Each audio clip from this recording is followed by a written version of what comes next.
Hello everyone, this is the day 6 of the ServiceNow admin training. In this day, we'll talk about the SLA. So let's first understand what is the SLA and how or why we need a SLA for an organization.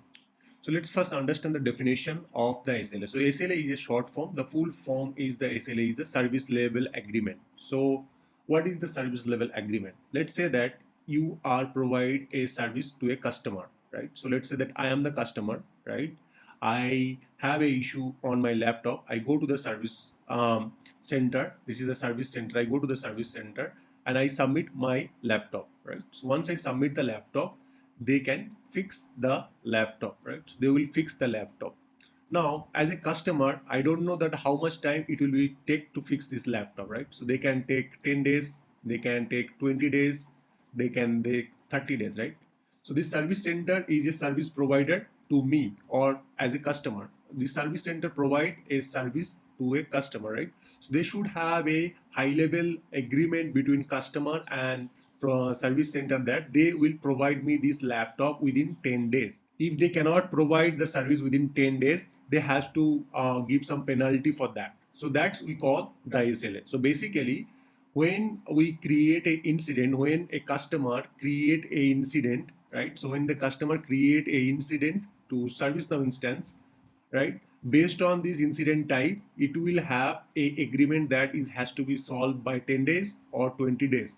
If within this time frame nobody or the service provider or the assignment group member cannot resolve that, that will have some penalty or the there will be SLA which will be run once the incident will be created, and if within the 10 days or 20 days, if that cannot be resolved, a penalty will be charged for that service provider. So let's understand the definition. A service level agreement is contract between service provider and a consumer. So this is a consumer and a service provider. So this is a agreement between those two party, defining the type and then standard of the services to be offered. So what type of service they are going to provide and within which time they are going to provide that services, that has to be a legal agreement. So let's go to the ServiceNow instance and see how the SLA works. So right now I am in the ServiceNow environment. Let me log in as a ITIL user. So I'll copy that and then let me log in that. So I just log into this ServiceNow instance. So it is logged in right now. And let's say that I am the ITIL user and I have enough capacity to create the incident. So what I'll do, I'll type that incident module here and then I'm going to create a incident, right? So let's say I am the user. So I'll say that ITIL user maybe. And here I'll put this category. If you see the configuration item, normally configuration item we select for which what is the configuration item. Let's say that my server is not working. Normally we select that server. So configuration item is a CI. We'll come to that in our upcoming sessions. But here configuration item is a CI. On that CI we can select that. Let's say that my mouse is not working. Then we'll select the mouse. Maybe my one of the software is not working, we select the software. So configuration item basically a product or item or the things which is broken actually. So we'll select that. Let's say that I'm saying that mouse is not working, or maybe I cannot log in to timesheet portal. So this is my issue, and then here in the CI I'll select the timesheet portal application, right? And I'll put the detailed description, and this is my pretty much impacted medium. This will impact mediumly, and urgency I am selecting medium. So depending on what type of things you are, I mean it is how much important for you, what is the important, you select that, and based on that impact and urgency priority got calculated, right? And I'll just select and save that. So this incident got created, and if you scroll down, once this incident got created, there will be a assignment group. Based on the system configuration or the CI, system will automatically route to this assignment group. Let's say I am selecting a one of these CI. Let's say I'll select that.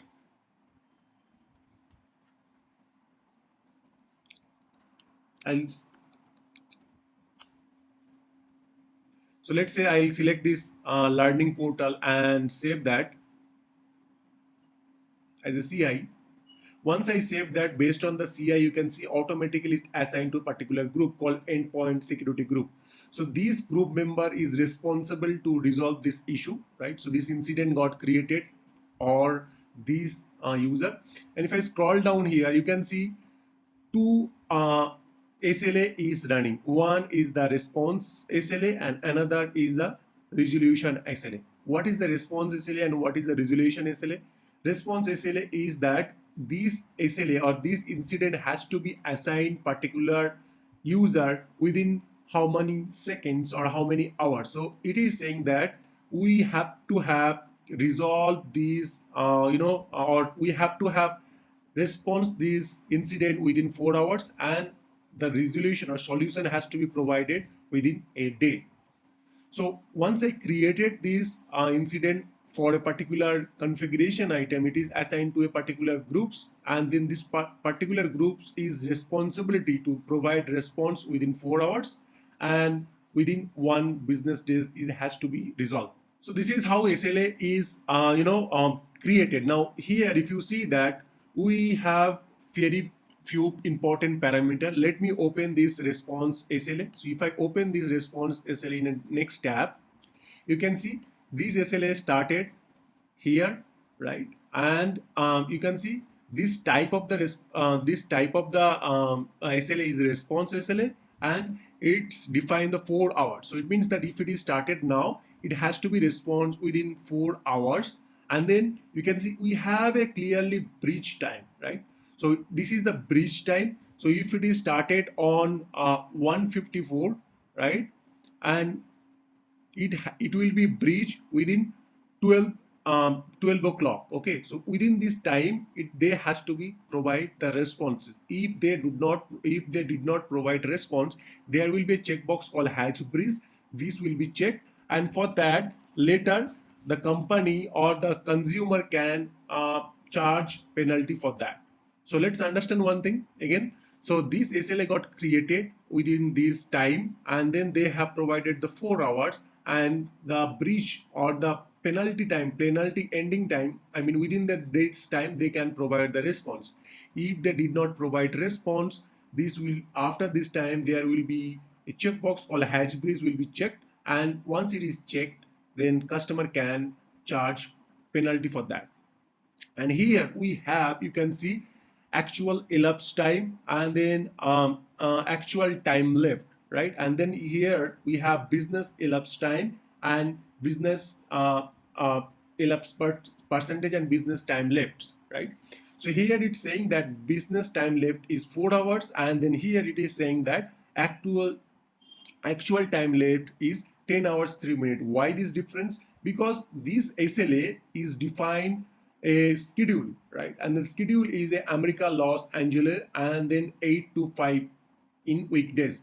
So if you raise the incident in Sunday, right? Let's say you raise the SLA in Sunday, it will don't calculate that time from the Monday within the working time. This SLA will run, and based on that it will be worked. So that's the reason the business duration is the time which is run on basis of schedule. So although this response SLA is saying that within the 4 hours this has to be resolved, but within the 4 working hours, not that anytime. So let's say that you raise the night time, it will be at that time there will be no calculation.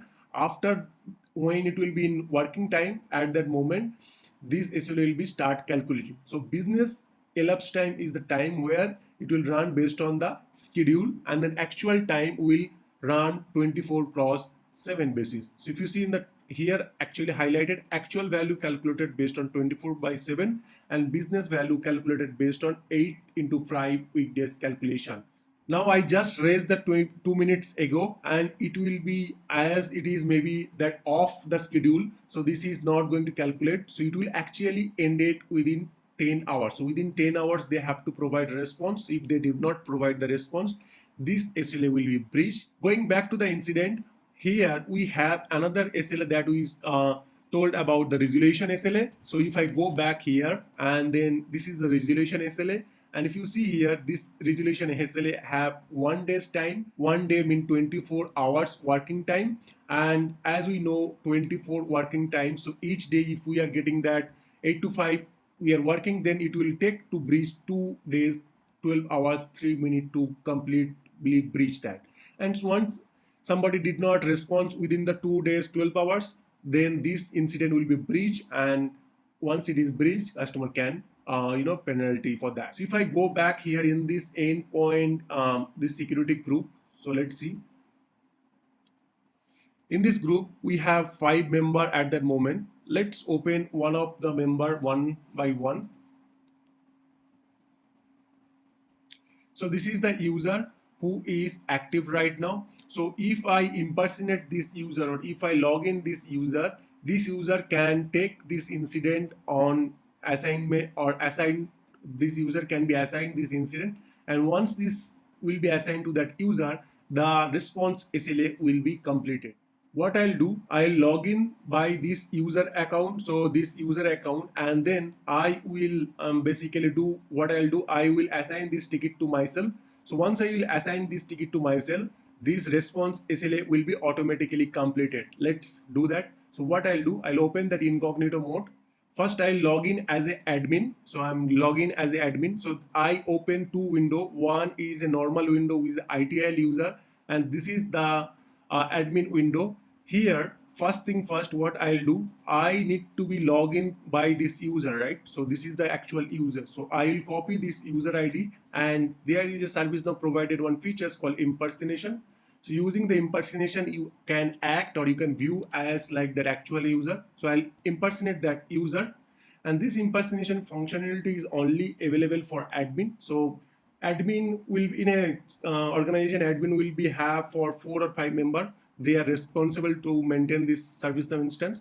All right, so I impersonate as this user, and then if I go back here to this portal, so this is right now login as this user. You can see, if I open this incident, let's open this incident in incognito. You can see that you will be able to see that the user will be so see this incident. So this is the his group. So this is my user called Antonio. So this is the user who is part of this endpoint security, and he can see this response and resolution SLA is in progress. So he know this is the I am the part of this group, so he is responsible to resolve this issue. So he will assign this ticket to himself. So he just assign and then save that.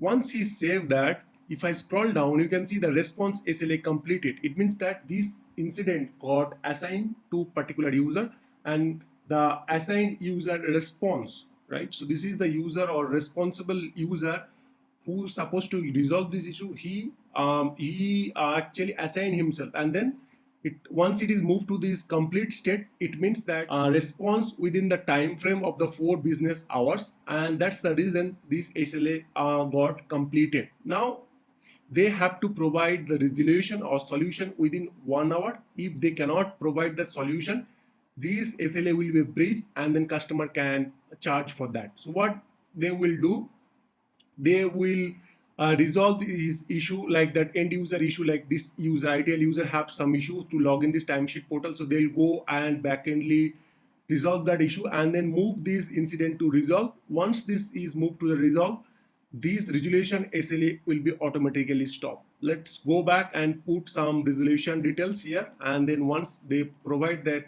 solution, this incident will be automatically resolved. And once it is resolved, this you can see is changes to the stage is changes to the pause. End user can say, no, my issue did not resolve, it's still working. So what we'll do, I'll go back to as an end user portal. So as a ITIL user, I can visit to that timesheet portal, and I can identify, no, my issue did not resolve, it is actually still I am facing still the issue. What I'll do, I will change this state to resolve to the in progress, and maybe save once more time. Once it is saved as an in progress state, if I go back to this in as a this user, like this Antonio user, he can check the state is in progress, and then again if you refresh that, still you can see this SLA got started running. So SLA again started running, and it started calculating that, right? It started calculating because this incident got reopened by user, right? So again he maybe dig in something check with the customer, that ITL user, what was the issue, and then resolve that. And then finally, he just resolved this issue within again all these details. So he resolved that.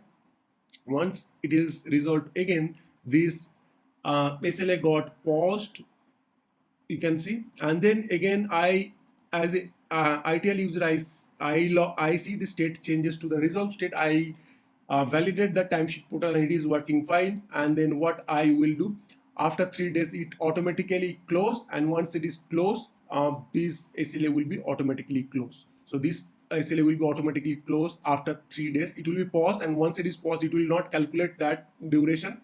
And after 3 days, system will automatically complete this incident from resolved to complete state. And once it is moved to the complete state, the SLA will be automatically completed. So this is how flow. Now let's see as an admin how we can configure this SLA.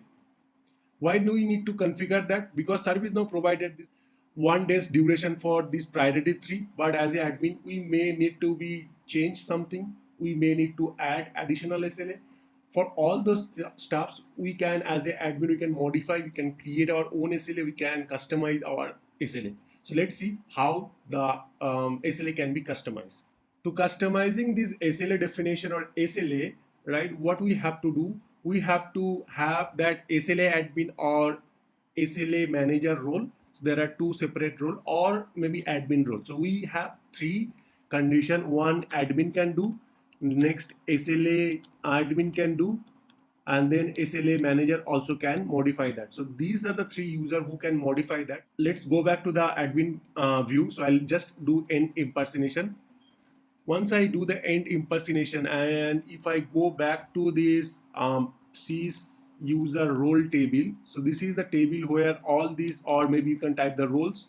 Under these roles, you can see all these roles are present. So if I type that SLA, so we have a SLA admin, another we have a SLA manager. These are the basically role who can modify and customize this SLA.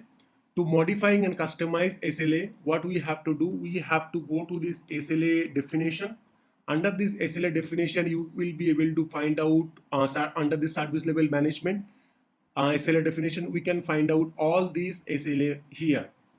Now, if I say that for which table, if I show match with the incident table, right, and then type equal to SLA, if you show match, you will be able to find out that priority 3, right? So if you see the priority 3, so based on different condition, we can attach the SLA. So you can see for priority 3, we have a resolution SLA for 1 day, and for response SLA 4 hours. If I open that, this SLA, under this SLA, it have defined the SLA condition.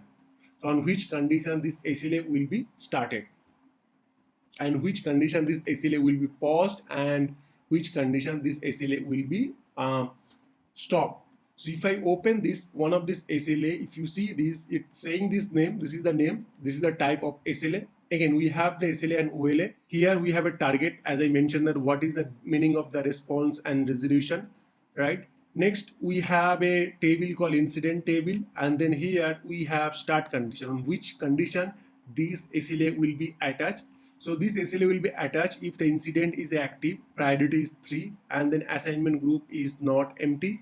Immediately this SLA will be attached.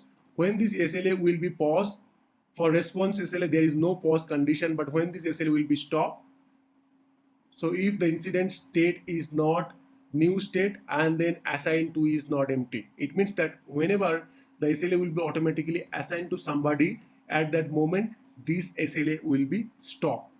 Now if I go back to the resolution SLA, you can see under the resolution SLA the condition is pretty much simple. Active is true, and then priority is moderate. At that moment this SLA will be attached. When this SLA will be paused, if somebody move this incident to on hold, or if incident move to the resolve state, at that moment this SLA will be stopped. Now we have a stop condition. If the incident state changes to the close state, it immediately will be stopped. Under the top we can see the definition. If we want to run 24 cross 7, so we can select no schedule, so it will be run 24 cross 7. If we select that SLA definition and then select particular definition like 24 cross 7, 8 into 5 weekdays, at that moment it will be run that 8 into 5 weekdays. And let's say we select that 8 into 5, which case it will be done 8 into 5. So we can select the caller time zone, we can select the SLA definition time zone, we can select the CI location time zone, task location time zone, or caller location time zone. Depending on, let's say that we can select the caller time zone. So whatever user will be created, that user time zone will be picked, and based on that it will run 8 into 5. So if we open this definition, under the definition it's defined that what does it mean by 8 to 5. So it means that Monday to Friday from 8 a.m. to 5 p.m. this SLA will be run. So this is the definition, it's defined. So you can see under this schedule it's defined that 8 to 5 it will be run every Monday to Friday. So this way we can define our SLA. Let's go back to the incident module. I want to show some breach SLA so that you can clear understand that how the breach SLA happens and then how the customer can charge something, right? Let's say I'm opening this third incident that email server is down, which is created couple of days ago, and this SLA is in critical right now. And if you scroll down, this SLA have a type called resolution, and which is supposed to resolve within 1 hour. So if this incident got created with high priority, it has to be resolved within 1 hour. Nobody resolved this incident, and that's the reason you can see here there is a red mark showing that it is resolved, and then this is the business elapsed percentage. So for that incident, customer can escalate and then they can charges penalty charges, and you can see there is a has breached checkbox which is checked. It means that is supposed to breach this time and it is breached. Nobody responded that, and that's the reason it is breached. So this way we can, customer can check, okay, so this within this 1 hour it has to be resolved, but nobody resolved, I will charge to that service provider company. So and they can charge that. Under this SLA we have a show SLA timeline. If you click that, it will show that on which time it is when it is started, when it is stopped, all this detailed description you will get that. Right now you can see this is open like this view, and if you see here, this is the incident number for which this SLA timeline we are seeing. So this SLA was created or attached with this time zone called, this is the time, and within this time the SLA was in progress, and here you can see it is green mark. So it means that this is the good amount of time where somebody can take care of that. If you scroll down here, it is saying that this is the task SLA 1 and which is have some summary. So within this time is a good time and which have the 0 to 50% SLA. So within the 1 hour, this is time is 1 hour, and within this 1 hour 50% time is within this time it was the 50%, you can see, and within that time nobody take care of that. After that, if you click here, this is the time from 50 to 75% where somebody at least has to be take care of that, and you can see nobody take care of that incident. And then after that it is the time where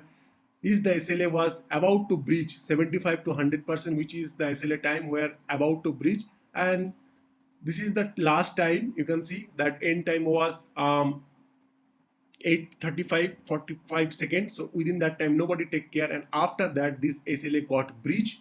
So this is the breach time, and you can see there is a breach equal to true is checkbox true, and this is the time this SLA got breached. This way you can select particular incident and see that what happens to that SLA, how they responded on that SLA. So that's it for today. If you have any question about SLA, let me know in my comment section. Thank you very much. Have a great day.